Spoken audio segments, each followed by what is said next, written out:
Oi, gente! Hoje nós vamos falar sobre o oitavo mandamento. E o oitavo mandamento, ele está em Êxodo, capítulo 20, versículo 15. Não furtarás. O oitavo mandamento, ele existe com o direito da propriedade privada para nos proteger, para nós podermos respeitar os nossos vizinhos. O roubo, o furto, ele gera ganância e ele vem, às vezes, por causa de comida, necessidade, qualquer coisa. E também pode gerar por inveja, porque as pessoas não estão satisfeitas com o que ela tem e não tem um meio para ela conseguir mais. Isso pode causar um roubo, um furto, adquirir o que não é delas. Isso é um problema. Um roubo pode ser visto de diversas formas. Não é só você pegar uma carteira de alguém, entrar na casa de alguém e roubar. O empregador que segura o salário do seu empregado, ele também está roubando, porque ele rouba o tempo, ele rouba a emoção daquela pessoa e ele tem um desgaste físico. Em Deuteronômio 24, do 14 ao 15, fala assim: não oprimirá o trabalhador pobre e necessitado, seja ele teu irmão ou seja ele estrangeiro, que estão dentro da tua terra e dentro da tua porta. No mesmo dia pagará o seu salário, e isto antes do sol se pôr, porquanto é pobre e está contando com isso, para que não clame a mim e haja pecado. Antigamente, o trabalhador trabalhava e já pagava. Hoje, pelo estatuto, ou você paga de 15 em 15 dias ou mensalmente, mas não pode atrasar. Outro tipo de roubo pode ser visto como um comerciante que altera o preço rapidamente quando ele vê alguém entrar. Isso é equivalente a pesos e medidas desonestas, quando nós vemos na escritura em Deuteronômio 25, do 13 ao 16, que diz o seguinte: não terá na bolsa peso diferente, um grande e um pequeno. Não terá na tua casa duas medidas, uma grande e uma pequena. Terá pesos inteiros e justos, e terá medidas inteiras e justas, para que prolongue os seus dias na terra. Porque é abominável ao Criador, teu Elohim, todos aquele que faz tais coisas, quando aquele que pratica a injustiça. Quando nós vemos este peso e medidas diferentes, nós vemos também isso em Provérbios 11:1.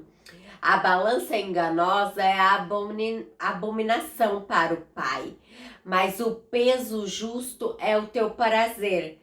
E nós vemos que a economia, ela é constituída de mercados que lidam com commodities, ações, produtos, moedas e outros itens. Nós vemos que a sociedade, ela está sendo corrompida de uma ponta a outra, porque na verdade todos os preços, produtos são influenciados diariamente pelo mercado. Inclusive a energia elétrica que a gente tem o horário de pico que fica vermelho, o horário que fica amarelo e também tem o horário que fica verde. Estes homens e mulheres corruptas controlam a balança invisível que causa esses danos e essa subida e descida de preços diários.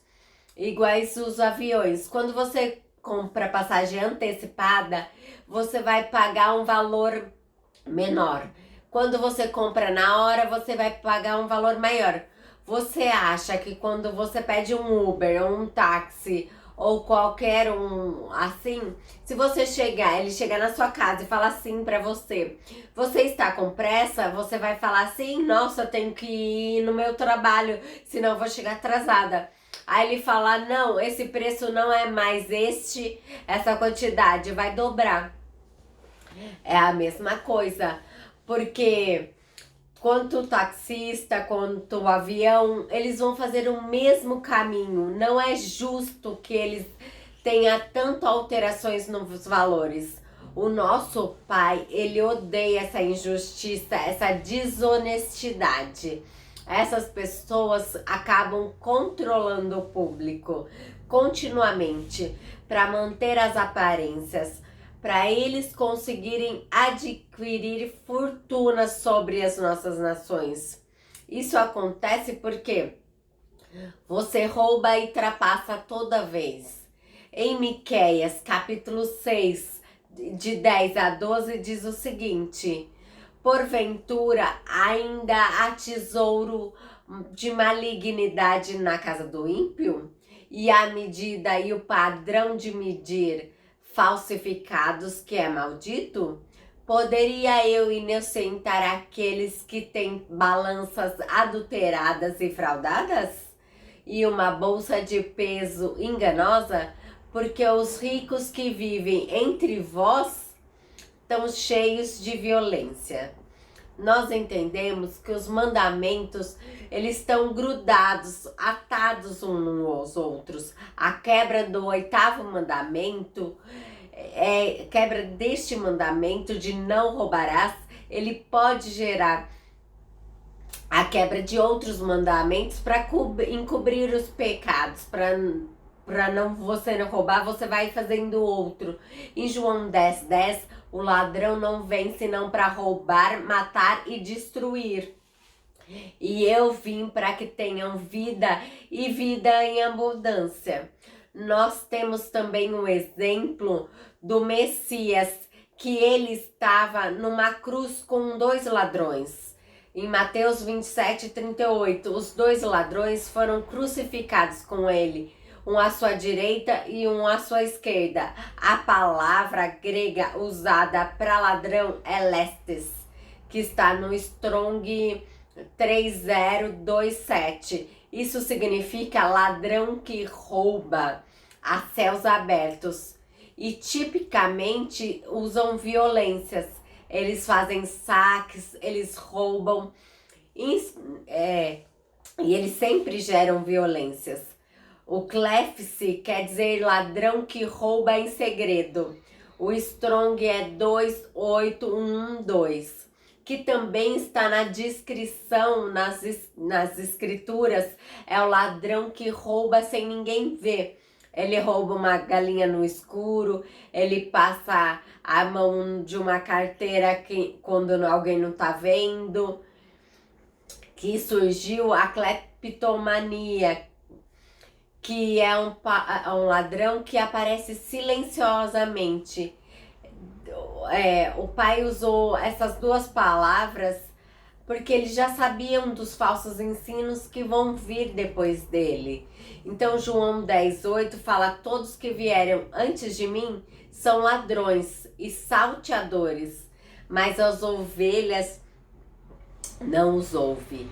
Isto fala com que aquelas pessoas que elas têm aquela boa intenção, mas elas não têm, porque o nosso Pai, o nosso Criador, ele não deixa as ovelhas dele ser enganadas. E eles querem tosquear os seus rebanhos para o seu ganho pessoal. São ladrões silenciosos. Eles escondem os seus verdadeiros motivos. Em João 12, de 1 a 6, fala o seguinte: veio, pois, o Messias 6 dias antes da Páscoa, onde estava Lázaro, que ele ressuscitara dentre os mortos. Deram ali uma ceia. Marta serviu e Lázaro era o que estava na mesa com eles.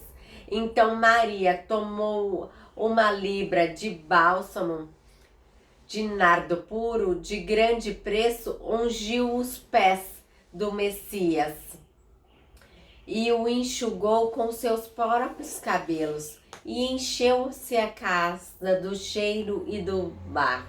Mas Judas, o Iscariotes, um dos seus discípulos, aquele que havia de trair, disse: por que não se vendeu esse bálsamo e não se deu aos pobres?